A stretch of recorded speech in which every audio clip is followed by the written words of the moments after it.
what are the typical kind of roles within supply chain, particularly around, planning in the different areas? Yes, that is a great question because in general, planning with other team members, like outside from supply chain, they don't see that. So there's one area that is all related to planning and is related to strategy. Then we have other areas that are more related to execution. And there, yes, we can find all the links with operations. We have links, of course, with logistics, everything related to warehousing. And inventory, we have it from planning all the way. So those are different areas that they are ones are strategic, more that is the focus, and other areas are more for related to execution, operational, looking at the Sure. short term, day to day. And that makes sense, right? You got your strategic planning, your big picture, your long term, and your operational planning. And, finance is often kind of sits in the middle between that strategic, doing the financial planning, but then they also have to make sure it links to the operational in an ideal world, which hopefully you see, not always. But a couple other people have joined us. We got one from Dubai, looks like someone from India. So we got a good audience out there. Keep letting us know where you're coming from. Ask your questions. This next one's for you, Lyndsey. How would you define, if I asked you to say, hey, tell me what supply chain planning is, and then FP&A, and maybe kind of how they're similar, how they're different. Give us your view on that. We've talked about it before, and I kind of like the way you shared it. So I'd love for you to share that.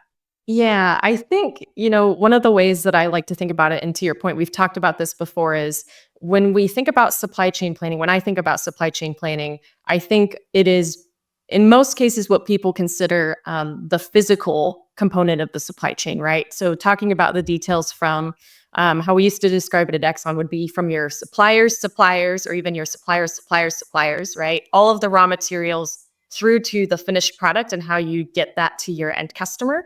And from a supply chain planning perspective, it's really all of the decisions that go into how do you satisfy and match up your demand to your supply. And I was actually talking to some friends last night about supply chain and said, every company has supply and demand. Whether you have a physical product or you sell a service, there is always demand and there's supply that you need to match with that, right? And so I think one of the key differences from my perspective and from my experience between supply chain planning and kind of FP&A is a lot of times the level of detail that you have to plan and decide at in supply chain, I think is much more granular and kind of tactical, operational to begin with when you are trying to decide where do we source that raw material from, how do we expedite orders to satisfy customer demand, things like that. I think from a traditional FP&A perspective, or at least with a lot of the customers I worked with at Quantrix, it was a lot more strategic. So kind of pulling that up to the 30,000 foot level and saying, well, what do those lower level supply chain decisions, what is their impact on the P&L, on the balance sheet? And so we're looking at that more from the true financial implication. And I know we'll talk about this, but there's an increasing need to kind of dovetail those together, because when we're making those lowest level decisions in the supply chain, we do need to be actually thinking about how do we pull that thread and where is this going to have implications when we do get to the balance sheet or to the P&L? Sure. A decision you make that increases inventory is going to have a big impact on the balance sheet and also on carrying costs, which can end up in the P&L. And if finance doesn't know that, then there's that variance and they're scrambling to go, what happened? Why is our expenses here on our cost of goods sold higher, or wherever it may be, the carrying cost, those type of things, trying to understand them. So I get it. I love how you said kind of pull that thread and make sure everything's aligned. I'd love any thoughts on that, Marcia. Any thoughts to what Lyndsey said there, or just kind of how you see the differences? I know you just did the Wharton program on FP&A, started as an accountant, so I know you have a lot of experience on both sides of this as well. So I'd love your thoughts. What Lyndsey described is one of the key challenges in supply chain. Because when we talk about the planning, we have a process, right? That is called sales and operations planning. Sometimes there are other terms like integrated business planning when it is more advanced. That is one process for planning that it should be done at a higher level, right? We don't look at each SKU. We look at product families. At that level, we need to extend the horizon up to 18 months if possible, not just to look at 2 or 3 months. Then there's another area within supply chain, and sometimes that is exactly the challenge when they are mixed together, that is sales and operation execution. That yes, is at the SKU level, is much more granular. So one of the challenges that I have seen is that there are many companies where we have that mix, like they are doing more sales and operations execution at that level. So it's critical to define the levels. And yes, finance, also the approach that is top down, right? Supply chain, typically they do bottom up and it's very detailed. So we need to combine both, right? Because we also want to know how we are doing with the financial targets and the implications and focus on what really matters. And at the same time, we also need that granularity. But in my view, it's two processes that are different. Okay. So yeah, I'd love to dive into this a little bit more because we hear a lot of terms or buzzwords with planning, right? I mean, obviously, traditionally, you had FP&A, you had S&OP, you have integrated planning. Today, you have XP&A or connected or continuous, all these different terms you're hearing. And is there really like a fundamental difference between all of these? Or is it at the end of the day, there's different levels of planning that needs to happen? We need a framework and you need to make sure it's all consistent kind of across the board.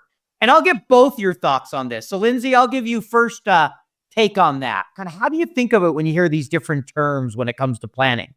Yeah, I think it's a heated topic of debate. I actually think, Marcia, you have a lot of beautiful infographics on LinkedIn. So if anybody doesn't follow Marcia, make sure you do because they're amazing. I think there was one I saw at one point that was comparing FP&A to S&OP, and it was like a huge debate in the comment section. And so I think a lot of people have different interpretations of what those mean. I think one of the key differences between them that is important to note, and Marcia, you mentioned it, is the planning horizons, right? So not every one of those activities is planned at the same kind of time bounds. A lot of times like S&OE, right, it's very tactical, it's very operational, almost day to day, we're trying to fight fires and close gaps. FP&A and even I would say IBP, which you mentioned as well, Marcia, right, typically tends to be more longer term. So I think the key to focus on with each of those different terminologies, FP&A, XP&A, S&OP, IBP, is what are the key questions we're trying to solve?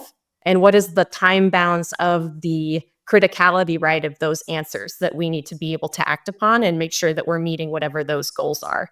So I think that would be my maybe biggest piece of advice. I think there's a ton of overlap between those and probably some semantics on even at the organizational level, what some people might call S&OP, another company might call IBP.